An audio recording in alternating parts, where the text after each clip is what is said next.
Assalamualaikum, apa kabar semua? Kembali lagi bersama saya Rizal Fauzi. Di depan saya sekarang ada smartwatch yang selalu kalian tanyain di kolom komentar. Ini adalah HK8 Pro Smartwatch. Saya paham kenapa smartwatch ini banyak banget di request ya, karena ya harganya memang terbilang murah. Tapi fitur yang ditawarkan dari smartwatch ini lumayan mewah. Mulai dari desainnya yang terbilang mirip dengan Huawei Watch GT3 series. Kemudian materialnya juga di sini saya nggak bisa bilang ini materialnya murah ya, tapi kerasa lumayan premium. Dan yang terakhir adalah fitur-fitur unggulannya. Di antaranya adalah layarnya yang udah menggunakan AMOLED dan juga fitur Bluetooth call. Oke, langsung aja kita bahas pertama dari segi desain. HK8 Pro Smartwatch ini seperti yang saya bilang di awal, desainnya mirip dengan Huawei Watch GT3 series. Yap, terutama di bagian tombol di sisi kanan nih. Yang paling atas dia punya crown dan sama-sama aktif juga. Ini crownnya mantep. Jadi perputarannya kerasa solid. Selain itu kalau kita klik ya, ini clicky banget. Nggak kerasa smartwatch murah lah. Kemudian yang tombol bawah juga sama ya, ini clicky. Dan ini shortcut untuk masuk ke bagian olahraga. Kemudian materialnya juga gak bisa dipandang sebelah mata. Meskipun smartwatch ini harganya cuma 600 ribuan aja. Ini kerasa solid banget ya build quality-nya. Dari mulai framenya, bodinya, dan juga terutama bagian strapnya. Kacanya terasa premium, kemudian bagian framenya juga ini terbuat dari aluminium alloy. Di bagian belakangnya aja sih yang masih menggunakan bahan plastik, tapi itu wajar ya karena rata-rata semua juga masih menggunakan bahan plastik. Kemudian di bagian strapnya nih, ini strapnya meskipun murah tapi ternyata tebal dan gak kerasa murah sama sekali. Seriusan, ini saya gak nyangka ya, pas megang strapnya langsung ini solid banget sih. Nah di bagian yang pendeknya ini sayangnya cuma ada satu ya di bagian penyangganya. Kemudian ini untuk buckle-nya udah terbuat dari aluminium atau metal. Kemudian dimensinya juga gak bisa dibilang gede ya, hanya 45 mm dengan ketebalan yang menurut saya standar dan masih terbilang nyaman juga, hanya 13 mm dan bobotnya 50 gram aja. Selama satu hari menggunakan HK8 Pro ini jujur ya, saya nyaman banget, betah, kerasa lembut terutama di bagian strapnya. Terlebih tadi ukurannya ini gak terlalu besar ya, 45 mm, jadi kerasa cocok-cocok aja nih di tangan saya yang 16 cm. Kemudian kelebihan lainnya apalagi kalau layarnya yang udah menggunakan panel AMOLED. Ya, smartwatch 600 ribuan ini udah menggunakan panel AMOLED. Dan untuk ukuran layarnya ini 1,39 inci dengan resolusi 390 x 390 pixel. Jadi kalau kita perhatikan baik-baik ini bezelnya lumayan masih tebal ya. Pengalaman mata saya dengan kualitas warna yang dihasilkan di smartwatch ini tuh puas-puas aja, gak ada masalah, nyaman, yap khas layar AMOLED lah ya, memanjakan mata. Terlebih smartwatch ini udah punya fitur harapan sejuta umat yaitu always on display. Ya meskipun AOD yang ada di smartwatch ini tuh cuma ada dua ya, pointer dan juga digital, tapi itu lebih baik daripada tidak ada sama sekali. Dan AOD di smartwatch ini meskipun harganya sekali lagi cuma 600.000 bisa aktif all day alias seharian. Kemudian untuk UI dan juga user experience-nya saya kerasa nyaman-nyaman aja. Kita tarik dari atas untuk masuk ke bagian quick setting dan ini tampilan quick settingnya. Ini yang paling saya suka, kita langsung bisa akses brightness ya.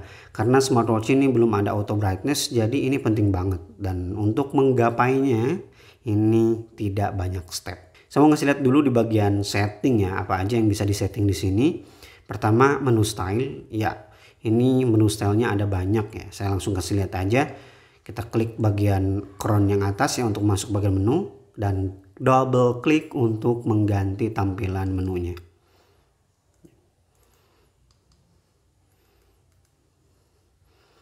Ini kalau saya geser-geser gini memang belum begitu smooth ya.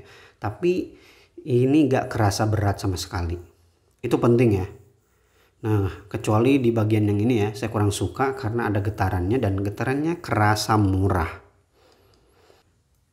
Ya ini tampilan yang terakhir. Kemudian ada bagian display ya, di bagian display ini pengaturan-pengaturannya. Dan untuk rest to wake-nya alhamdulillah dia kerasa responsif. Kemudian ada bagian baterai. Kemudian ada vibration intensity. Nah sayangnya antara strong dan juga soft masih kerasa dikit ya perbedaannya. Jadi kalau saya pakai yang soft, getarannya tuh masih kerasa kasar gitu. Kemudian bahasa, QR code, password ya. Yap, smartwatch ini udah bisa pasang password kalau kamu gak mau dioprek sama orang lain. Kemudian di bagian sistem info, shutdown, dan juga reset. Kemudian kita tarik dari samping kanan untuk masuk bagian widget. Yang pertama ada rangkuman aktivitas dalam sehari. Di sini ada pedometer, kemudian kalori, dan juga distance. Heart rate monitoring, menu unggulan.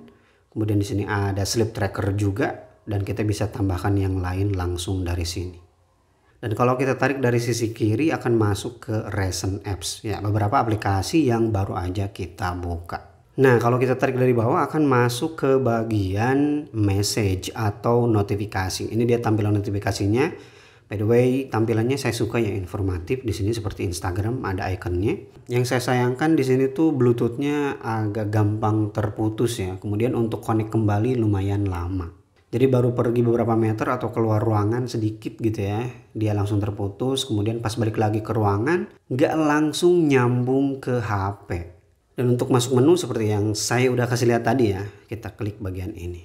Ini untuk scrolling di sini nyaman-nyaman aja sih, mantap ya, nggak kerasa berat. Meskipun untuk animasinya atau refresh rate-nya lah ya, nggak begitu nyaman dilihat.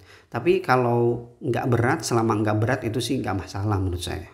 Dan watch face yang tersedia secara default ya di smartwatch ini tuh ada 10 watch face. Itu banyak banget ya, dan jarang kita temukan loh smartwatch yang menyediakan watch face defaultnya sampai 10. Ditambah satu slot ya untuk kita ganti melalui aplikasi FitCloud Pro. Kemudian fitur unggulan di smartwatch ini yang pertama ada Bluetooth call ya. Kita bisa langsung memanggil dari smartwatchnya. Cakep, itu jarang banget sih. Bahkan kita bisa menambahkan beberapa kontak ya, maksimal 10 kontak lah. Bisa kita tambahkan langsung ke smartwatchnya. Cuma yang saya sayangkan secara default dia itu media pun ikut masuk ke speaker built-in dari smartwatchnya. Jadi kalau saya putar YouTube, dia suaranya nggak keluar dari sini, tapi langsung ditransfer ke smartwatchnya. Ini nggak nyaman sih. Tapi sebenarnya masalah seperti itu simple. Kita tinggal masuk ya ke bagian Bluetooth setting. Kemudian klik di bagian sini yang ada geriginya. Kemudian silahkan di sini untuk diskonekkan ya untuk media audionya. Nah kalau udah kayak gini, nanti audio yang akan diteruskan ke speaker built-in smartwatchnya hanya Bluetooth call aja. Dan kalau kamu ingin menggunakan smartwatch ini untuk olahraga ya masih bisa ya, karena ini smartwatch dan fitness tracker juga. Tapi olahraganya terbatas ya di 13 jenis olahraga. Jadi kurang begitu lengkap sih. Silahkan dilihat aja ya apakah olahraga kesukaan kamu ada di sini. Dan di sini ada swimming, tapi saya tidak menyarankan ya ini dipakai berenang meskipun IP ratingnya IP68. Saya pernah beberapa kali menggunakan smartwatch murah ya, yang mereka bilang mereka ngeklaim udah dapat IP rating 68, tapi kena air dipakai wudhu ataupun kehujanan itu mati. Udah 2 kali kayak gitu. Jadi saran saya untuk HK8 Pro ini lebih baik jangan kena air lah. Kita coba satu aja untuk lihat apa aja yang akan dilaporkan dari olahraga yang kita rekam di sini. Yap, ini dia laporan atau record yang ditampilkan di smartwatch ini. Yap, di sini ada BPM, kemudian step. Kita geser lagi, kalori, distance, dan juga step per menit. Itu aja yang ditampilkannya. Dan kita juga tidak bisa setting goal di smartwatch ini. Kemudian untuk fitur kesehatannya ada BPM untuk mengukur detak jantung. Fitur ini by the way bisa aktif seharian ya, otomatis.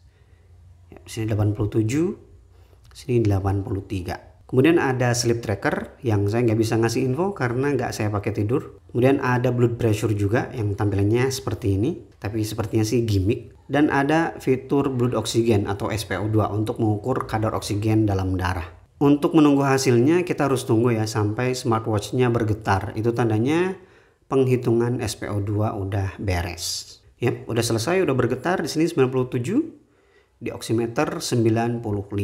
Kemudian dia juga punya fitur female khusus perempuan ya untuk siklus menstruasi. Sedangkan untuk fitur-fitur lainnya di sini seperti ada weather, untuk tampilan weathernya minimalis sekali ya, dan kalau kita geser ke bawah tidak ada apa-apa sama sekali. Kemudian ada musik controller ya. Ini tidak bisa menyimpan file musik langsung di sini, jadi sebagai controller aja. Kemudian ada stopwatch, timer, alarm clock. Yang sayang sekali untuk alarm kita harus menambahkan dari aplikasi, nggak bisa langsung dari smartwatchnya.